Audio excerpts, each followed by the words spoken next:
जीवाला ऐश्वर्याचा फार मोह असतो. पैसा, घरदार, विलास या साऱ्या गोष्टी खरं तर क्षणभंगूर. कारण त्या उपभोगण्याचं माध्यम म्हणजे तारुण्य. हे तारुण्य क्षणभंगूर. आयुष्य सरता प्राणी मरे या न्यायाने ऐन तारुण्यात सुद्धा मृत्यू येऊ शकतो. यमाला करुणा नाही.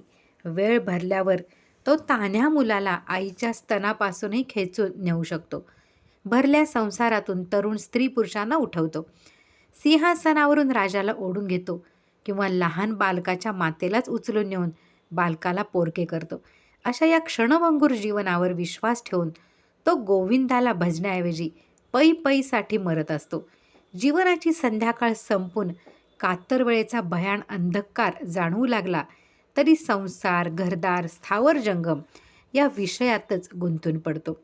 श्री गरुड पुराण, श्रीमद भागवत, श्री बृहत योग वसिष्ठ इत्यादी वेदतुल्य ग्रंथातून यमलोकी भोगाव्या लागणाऱ्या भयानक यातनांचे वर्णन केलेले आहे. म्हणून जीवाने क्षणोक्षणी दक्ष राहून धर्मबुद्धीने ईश्वराला साक्ष ठेवून आपली कर्मे करावीत.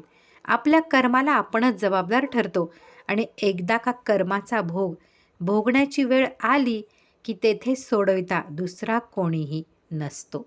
प्रारब्ध भोग भोगूनच संपतात किंवा हरिकृपेने त्या प्रारब्धाचा नाश होतो. म्हणून जीवाने श्रीहरीला अत्यंत प्रिय असलेला भक्ती मार्ग आचरावा.